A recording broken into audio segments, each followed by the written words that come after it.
The OnePlus 7 Pro and Redmi Note 7 Pro aren't your usual competitors. One is a flagship while the other aims to give a flagship-like experience at an affordable price point. But one thing they have in common is the same 48MP camera unit. This is Sandeep from RevAtlas, and here's a camera comparison of the OnePlus 7 Pro and Redmi Note 7 Pro brought to you by popular demand. This video is brought to you by Zest Money. Visit zestmoney.in and avail instant loans to buy your favorite smartphone. It's an entirely digital process with high approval rates, seamless EMI payments, and even zero pre-closure charges. But the best part of all is the 0% interest on most merchants, and you don't even need a credit card or a credit score either. Let's talk about the hardware first. The Note 7 Pro has a dual camera setup which consists of a primary 48MP half-inch Sony IMX586 sensor mated to an f1.8 lens. There's also a 5MP f2.4 depth sensor to assist it.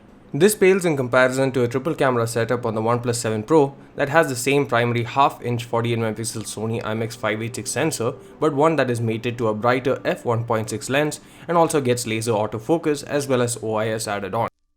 You also get an ultra-wide 16MP f2.2 camera, and lastly a telephoto camera with 8MP f2.4 aperture and optical image stabilization with 3x the focal length of the primary camera.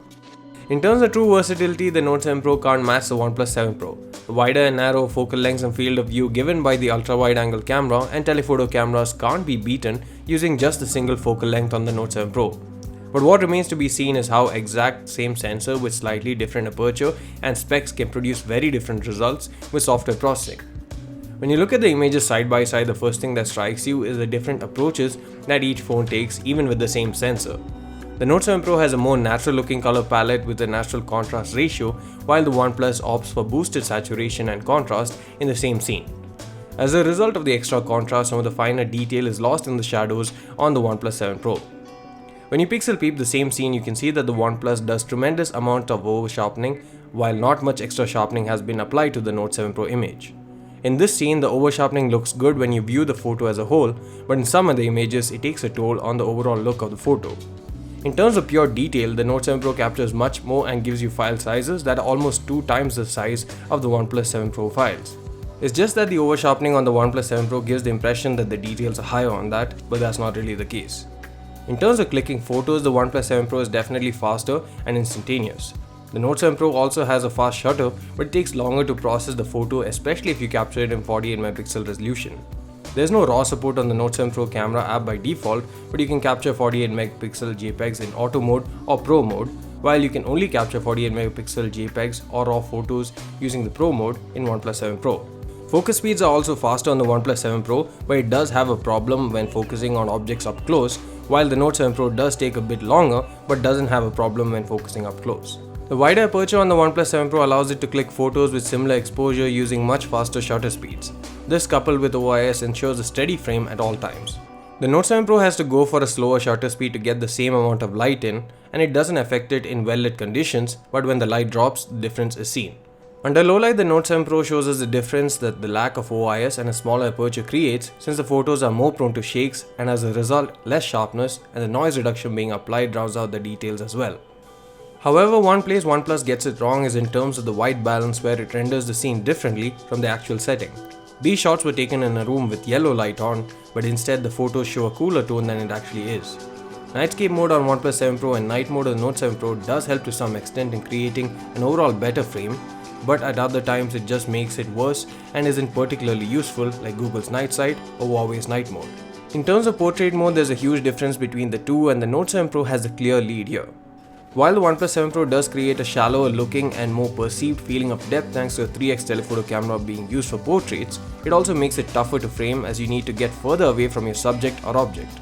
But more importantly, the performance is poor due to a smaller aperture being used instead of a larger one like the primary sensor on the Note 7 Pro. Additionally, the edge detection is poor on the OnePlus 7 Pro, and a lot of the blur gets bled onto the portion in focus, and the desired portion is also very soft and unimpressive. Easy win for the Note 7 Pro here, and OnePlus should really do something about the algorithm and also allow portraits with the primary camera, just like Samsung and Huawei. The front camera is a 13MP f2 unit on the Note 7 Pro, while the OnePlus 7 Pro gets a 16MP f2 pop-up camera that's motorized. The front-facing camera on the OnePlus 7 Pro has better dynamic range, but in terms of detail and sharpness, Note 7 Pro is better, and the Note 7 Pro also has a better portrait mode. Videos are one of the things that OnePlus devices ace, and here there is no contest.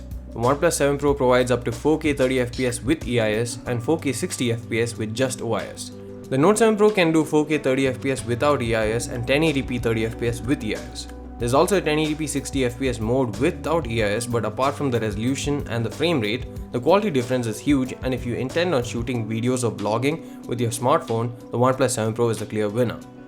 OnePlus 7 Pro can also do stabilized 1080p footage with the front camera, while the Note 7 Pro can do 1080p without EIS. The dynamic range, how well is picking my voice in this busy environment, and the stabilization.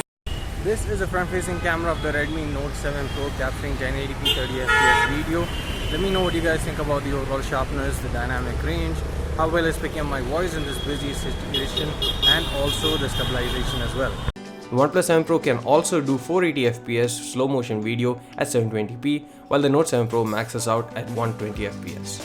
Unlike previous encounters where we saw OnePlus devices fail in front of competition from Xiaomi, such as the Mi A1 versus OnePlus 5, this time around OnePlus is still the winner.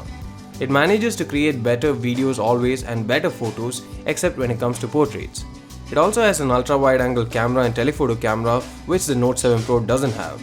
But what this also shows is that if you have given OIS and a wider aperture to a Note 7 Pro, it perhaps would have outdone the OnePlus 7 Pro in many of those tests, considering the superior algorithm it has.